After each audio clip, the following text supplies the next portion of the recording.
Nancy Drew, Mystery of the 6½ Keys. Chapter 16. Nancy found herself trapped in the dean's office. There was no way she could leave without the secretary noticing her. She'd either have to wait for the secretary to leave, or she'd have to find another exit. Nancy considered throwing one of the statue heads through the expensive-looking stained-glass window when she heard a cat meowing. "Kitty, kitty, kitty, kitty, kitty!"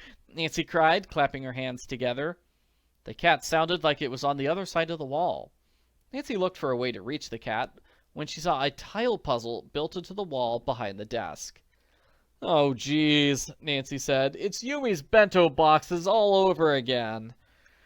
There were 12 different tiles, which were a combination of 3 different shapes, 3 different colors, and 4 different symbols. Nancy stared at them. "Okay, what am I supposed to do with this?" Nancy asked. The tiles didn't answer her. "What are the rules of the puzzle? Is it something like no 2 pieces of the same shape can be next to each other? Each piece must share a shape or color with the piece next to it? Each column needs to have an even number of sides? What am I supposed to do here?" It took Nancy a while to notice that someone had carved faint instructions on the wood paneling on both sides of the puzzle. One instruction said the square crown piece was under a sword. Another said a triangle was next to a sword. They weren't very helpful, but they were better than nothing. Nancy's annoyance increased when she realized the colors were totally irrelevant to the puzzle solution. In the end, Nancy didn't solve the puzzle. She had the right solution, but the cabinet wouldn't accept it. In a fit of rage, Nancy started throwing books all over the room. She discovered a hidden passageway behind a cabinet when she knocked it to the ground. "Mariash, be quiet in there!" the secretary yelled from the other room. Mariash, the cat, came bounding out of the hidden passageway. Nancy opened her arms to pick up the cute orange cat. Mariash completely ignored her and went straight to his food bowl instead. "Fine! I didn't want to play with you either," Nancy said to the cat. Nancy entered the hidden passageway, which was a spiral staircase. At the bottom, she saw a playing card and 2 footprints. "Crap! Maybe this Leo guy was kidnapped after all," Nancy said to herself. The staircase led to some sort of ancient tunnel system built over 1,000 years ago. It was surprisingly well lit, although Nancy could see some spooky-looking fog building up in one of the tunnels. "I've got to get out of here!" Nancy cried. Nancy took a few steps down one pathway when a shadowy skeleton knight appeared out of the darkness. It groaned and walked straight towards her. "Nope," Nancy said. She threw a coffee mug at the skeleton and ran back up the staircase behind her. Chapter 17. Leo's secretary wasn't in the office when Nancy returned. She was easily able to leave the building and return to the cafe. Adela was still sitting in her chair drinking coffee. Nancy had to wonder if Adela had moved at all in the past few hours. "Nancy," Adela said, "my laptop has been hacked. I got a weird pop-up, and now it won't respond to anything I do." "Take it to a computer repair person," Nancy suggested. "We've got bigger problems. Father Leo, Dean of the St. Vitus Cathedral, was just kidnapped and taken into underground tunnels by a skeleton knight." "What?" Adela asked. "Secret Agent Zane says it's all part of a big plot to steal the crown jewels," Nancy said.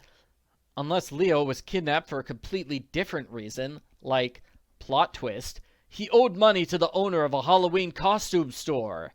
That'd explain the skeleton outfit." "So that's why my necklace was stolen," Adela said. "Someone plans to use my gems as convincing substitutes for the real royal gems." Yeah, that's totally what I was thinking too," Nancy said. "I have definitely been on task the whole time. Yep." "But in order to steal the crown jewels, Father Leo would not be enough," Adela said. "You'd also need the original blueprints, which were kept in the alchemy lab. And no one has seen that for hundreds of years." Nancy nodded. That was great news. The alchemy lab was so well hidden, there was no chance of the culprit finding it. All Nancy had to do was sit back and relax, while the culprit wasted all their time on the impossible task of locating the blueprints. "That means you have to find it," Adela continued. Nancy frowned. "Me?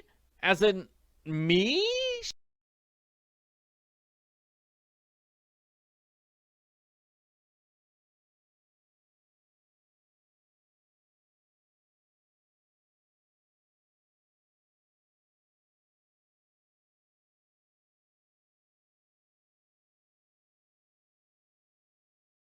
She asked.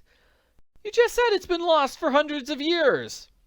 The only way to make sure it's safe is to find it before the thieves do, Adela said. If you get there first, you can lay a trap for the thieves. Nancy sighed. She knew exactly what would happen next. She would bust her butt solving ancient puzzles in order to locate a fabulous treasure, only for the culprit to swoop in at the last second and try to steal it. That had happened to her at least 20 times already. You have a good point, but have you maybe considered just buying yourself a new necklace? Nancy asked. That'd be way less of a hassle. You must find my mother's necklace, Adela said. Without it, I can't... Well, there is something special I want to do with it. Nancy's suspicions were aroused. You're not lying to me, are you? She asked. Is there a secret reason why you want the necklace back? My reasons are my own, Adela said. I want to trust you, Adela, but there's no getting around the fact that we're basically strangers, and the first thing you did to me was lie about your identity as part of a test, Nancy said. So if you don't tell me the truth about the necklace right now, I might decide to go back home. Adela sighed. Fine, she said. I didn't wish to tell anyone, but I only pretended to sell my necklace. So the entire case is a lie? Nancy asked. No, Adela said.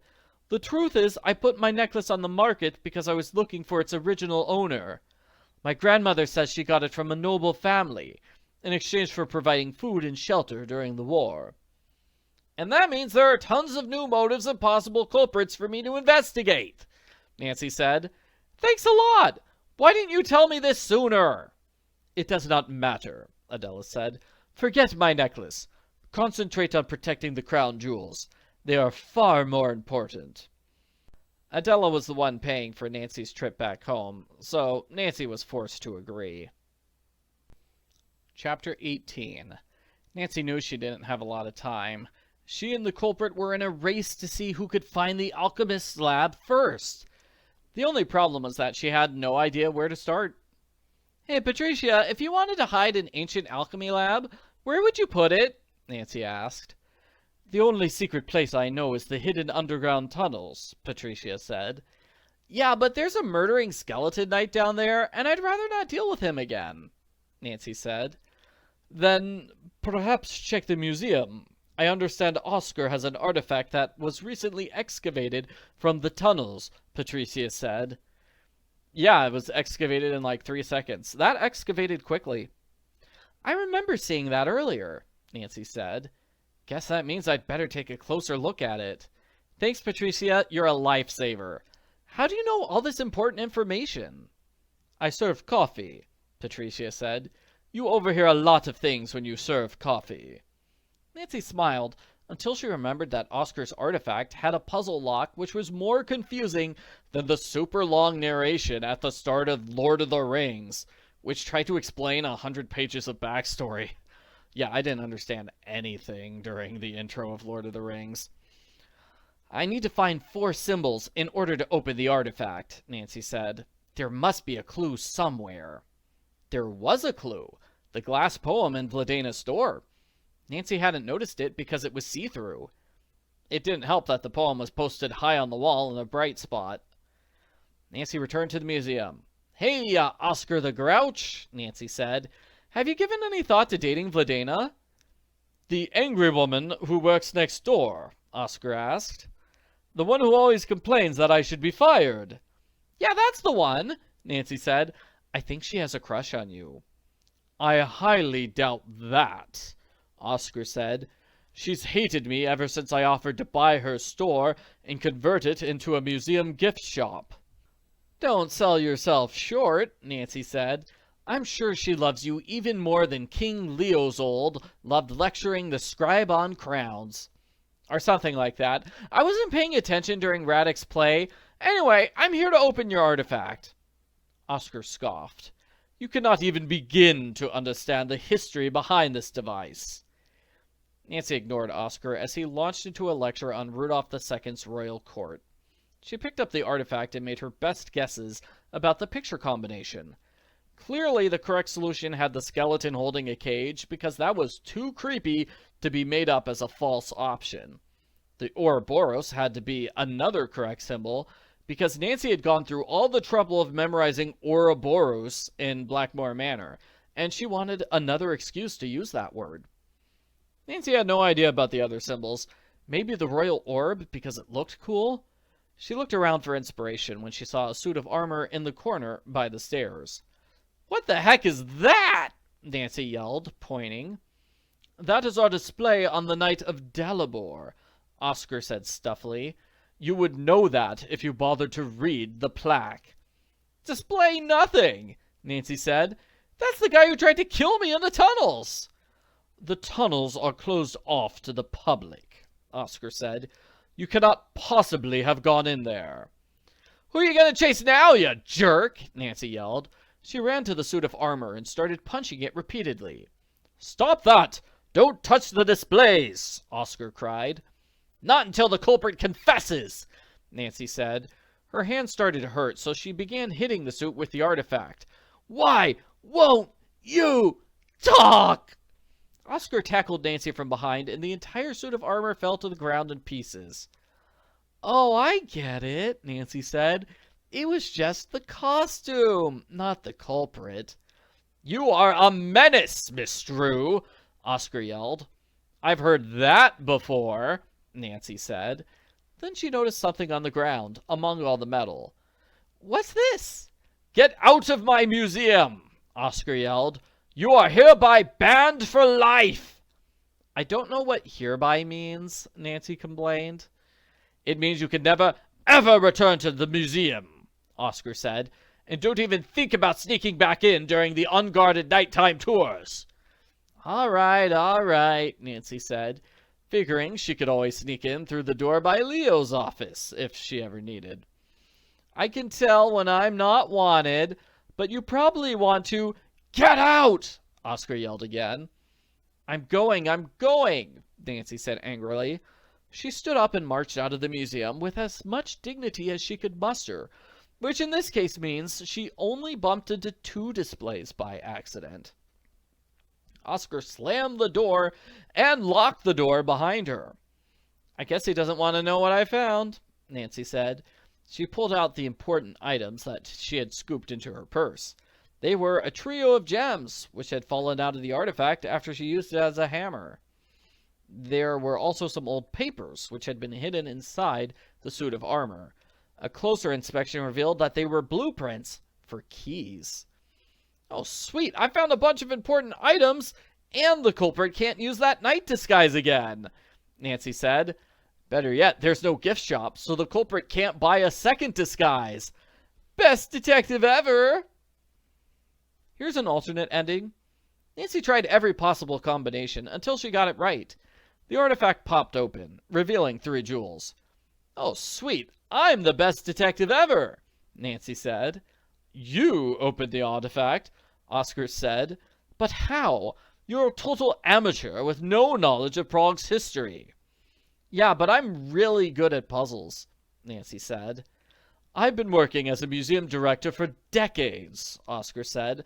"I spent all my life and money pursuing an advanced history degree, only to be shown up by some American teenager who doesn't even know the difference between King Rudolph II and King Leopold." "Sorry for making you look bad," Nancy said. "Don't worry, I'm sure your history degree will come in useful for something. Maybe you can sell it at a garage sale?" Oskar ran away from the building, crying. Nancy shrugged and slipped the jewels into her pocket. Yeah, that was originally going to be the ending to the chapter, but I thought it was funnier for Nancy to get super violent and just attack an empty suit of armor. So I went with that instead of the ending where Nancy makes Oskar cry.